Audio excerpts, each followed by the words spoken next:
कृष्ण, राधे राधे. सर्व गोडताईंचं माझ्या गोविंद गोपी या चॅनलमध्ये स्वागत आहे. तर ताईंनो, कशा आहात सगळ्या? आनंदात आहात ना? आनंदी राहा, कारण आपल्या खांद्यावरती आपल्या संपूर्ण घराची जबाबदारी असते. त्यामुळे आपली तब्येत पण चांगलं ठेवणं तितकंच महत्त्वाचं आहे. आपल्या तब्येतीकडे दुर्लक्ष करून चालणार नाही. त्यामुळे आनंदी राहा, अगदी कुठलीही परिस्थिती येऊ दे. सहनशक्ती ठेवा, त्यातून मार्ग निघतो. त्यामुळे आनंदी राहा. परिस्थिती कायम राहत नाही. आज वाईट आहे तर उद्या चांगली पण येते. त्यामुळे आनंदी राहा, आनंदी ठेवण्याचा प्रयत्न करा स्वतःला. हे सगळ्यात महत्त्वाचं. आपण आनंदी असलो की सगळं घर आनंदी राहतं, बरोबर ना? तर ताईंनो, मला एक इथे सांगावंसं वाटतं की काही नातेवाईक जे असतात ना, ते आपल्याला खूप आवडतात बघा. आवडतात की नाही? ते घरी आले की आपल्याला आनंद होतो. असं वाटतं जाऊच नाही, इथेच राहावं त्यांनी, असं वाटतं की नाही आपल्याला? आणि काही नातेवाईक घरी आले ना, तर आपण करतो त्यांचं, आपण सगळं करतो, त्यांचा पाहुणचार करतो, सगळं करतो, पण मनातून इतका आनंद होत नाही. होतं की नाही असं? सगळ्यांच्याच बाबतीत होतं. कारण दोन प्रकारचे माणसं असतात. एक दुसऱ्यांना सुख देणारे असतात आणि एक दुसऱ्यांना थोडंफार प्रमाणात त्रास देणारे असतात, बरोबर ना? सगळ्यांच्याच बाबतीत असतात, आपल्या एकट्याच्याच नाही, सगळ्यांच्या बाबतीत. मग असं का होतं बरं? काही जे लोक असतात, एक नातेवाईक म्हणा किंवा काही, ते आपल्याला का आवडत नाहीत? आपल्याला असं त्यांच्याबद्दल असं विशेष प्रेम का वाटत नाही? आणि कधीकधी आपली चुकी नसताना सुद्धा काही जण आपल्यालाच बोलतात.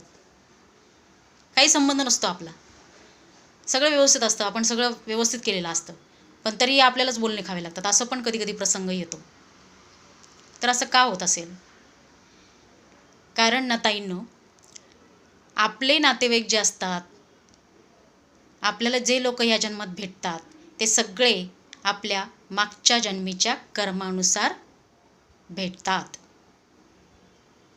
म्हणून आपल्याला काही जण आवडतात आणि काही जण अजिबात आवडत नाहीत. याला कारण आहे. कारण मागच्या जन्मीचा जो कर्माचा हिशोब असतो ना, तो आपण या जन्मात आपल्याला पूर्ण करावा लागतो. मग नेमकं काय घडतं? तर जे नातेवाईक आपल्याला आवडतात किंवा जे लोक आपल्याला मनापासून आपल्याला आनंद होतो त्यांना भेटल्यावरती, तर ते आपल्या मागच्या जन्मीचं चांगलं फळ असतं. मागच्या जन्मी आपण इकडे जे कॅरी फॉरवर्ड केलं त्याचं ते चांगलं फळ असतं. आणि काही जणं, काही नातेवाईक किंवा काही जणं आपल्याला त्रासदायक वाटतात, की जे आपल्याला त्रास देतात उगाचच. त्याला काही कारण आहे. कुठलीच गोष्ट उगाचच होत नाही, त्याच्यामागे कारण असतं. कारण आपण मागच्या जन्मी त्यांना तशी वागणूक दिलेली असते, म्हणून ते या जन्मात आपल्याला येऊन त्याच प्रकारची वागणूक आपल्याला देतात.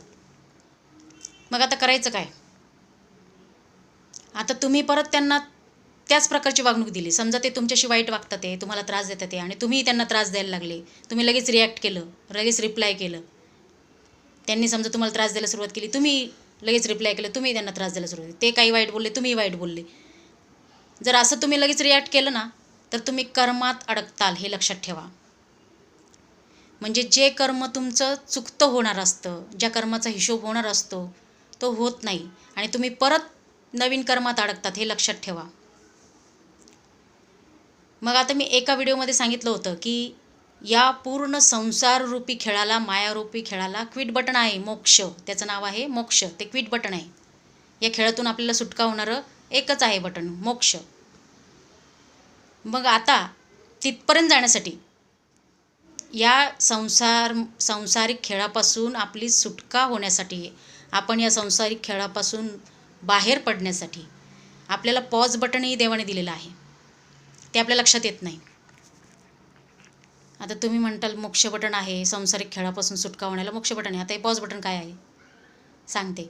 पॉज बटन म्हणजे की जेव्हा आपल्याला एखादा कोणी त्रास देत असेल आपल्या मागच्या जन्माच्या कर्मानुसार, एखादी व्यक्ती, एखादा नातेवाईक, एखादं कोणी आपल्याला वाईट बोलत असेल, तर तिथे तुम्ही पॉज बटन दाबा. म्हणजे शांत राहा. पॉज बटन म्हणजे काय? शांत राहा. तिथे तुम्ही रिॲक्ट करू नका लगेच. त्याने काय होईल माहिती का? तुम्ही रिॲक्ट केलं ना, तर त्याचे कर्म करतोच आहे. त्याचे कर्म तर तो करतोच आहे, वाईट बोलून वगैरे वगैरे सगळं. ते आपला हिशोब चुकता करतोय तो. आपल्याला घाबरायचं काही कारण नाही, आपल्याला टेन्शन घ्यायचं काही कारण नाही. तो त्याचा आपला हिशोब क्लिअर करतोय तो. आपल्याकडून काही चुकून माकून मागच्या जन्मी झालेला असेल, त्याच्याबद्दल काही वाईट बोललं गेलेलं असेल, तर तो त्याचा हिशोब क्लिअर करतोय. तुम्ही शांत नाही बसले आणि लगेच रिॲक्ट केलं तर तुम्ही परत नवीन कर्म लिहिताय. मग परत तुम्ही त्या कर्मामध्ये अडकताल. तुमची सुटका नाही होणार त्याच्यातून. तुम्हाला क्विट बटनकडे जाता नाही येणार, दाबता येणार नाही क्विट बटन, कारण तुम्ही परत अडकलात. छोटीशी चूकसुद्धा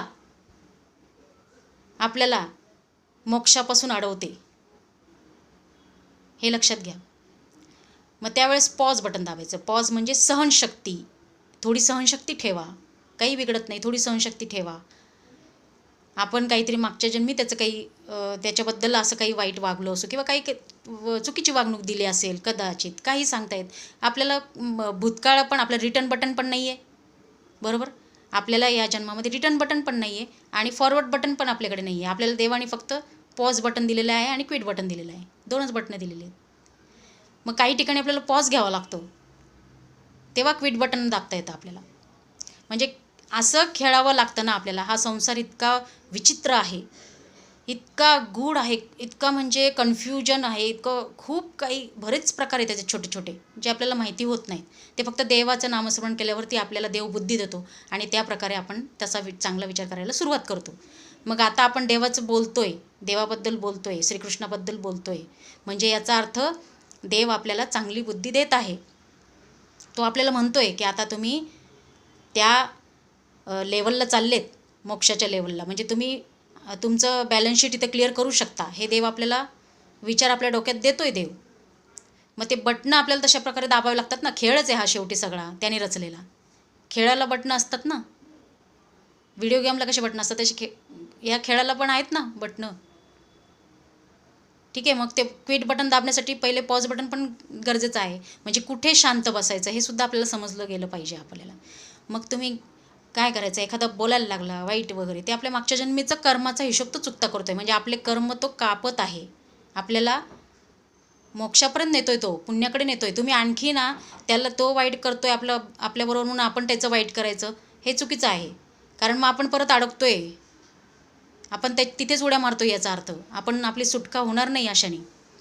तर तुम्ही थोडी सहनशक्ती ठेवा, पॉज करा, पॉज बटन दाबा त्यावेळेस. आणि मग जेव्हा सगळं वातावरण शांत होईल त्यानंतर परत तुम्ही खेळू शकता, परत तुम्ही रिॲक्टिवेट होऊ शकता. मग तेव्हा सगळं हिशोब क्लिअर झालेला असेल, संपलेलं असेल सगळं.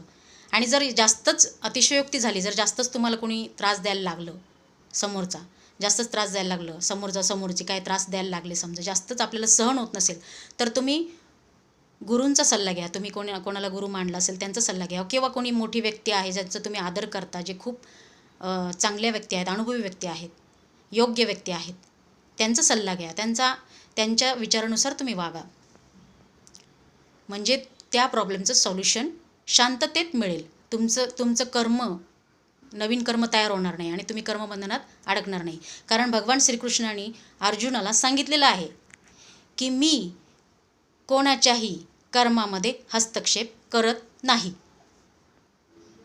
ज्याला त्याला बुद्धी दिलेली आहे कर्म करण्याची, मी कर्म करण्याची सूट दिलेली आहे, असं भगवान श्रीकृष्ण अर्जुनाला सांगतात आहे की प्रत्येकाला मी कर्म करण्याची सूट दिलेली आहे. पण ते चांगलं कर्म करायचं का वाईट कर्म करायचं ह्याची बुद्धी तुम्हाला लावता आली पाहिजे. आणि ते फक्त आपल्याला देवाच्या नामस्मरणाने आपल्यामध्ये ती चांगली बुद्धी येते.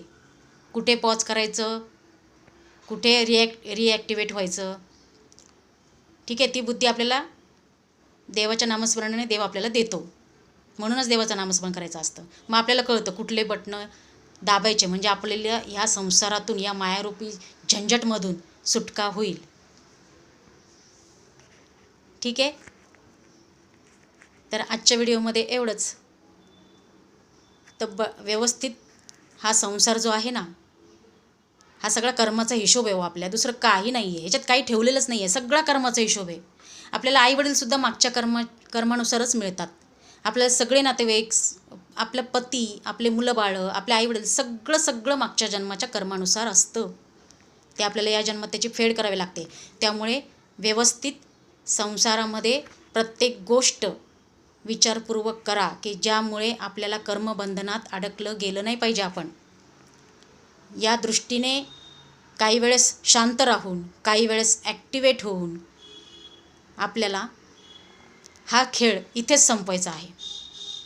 आपल्याला परत परत जन्म घ्यायचंच नाही आहे, हे लक्षात घ्या. ठीक आहे. व्हिडिओ आवडला असेल तर शेअर, सबस्क्राईब जे काय असेल ते करा. म्हणजे आम्ही मोटिवेट होतो, स्वतः आम्हाला प्रेरणा मिळते. मग आम्ही अशा माहिती तुमच्यासमोर सादर करू शकू. बाकी कुठलीच अपेक्षा नाही आहे. शेअर, सबस्क्राईब केलं म्हणजे त्यांनाही कळतं, ज्यांना ह्या गोष्टी कळत नाही हे त्यांनाही कळतं. सगळ्यांचंच भलं आहे ना, कोण एकट्याचं भलं नाही, याच्यात सगळ्यांचंच भलं आहे. त्यामुळे जय श्रीकृष्ण, राधे राधे, हरे कृष्ण. कोणत्याही परिस्थितीत हसत राहा, आनंदी राहा, स्वतःची तब्येत सांभाळा, स्वतःची काळजी घ्या. ठीक आहे. धन्यवाद.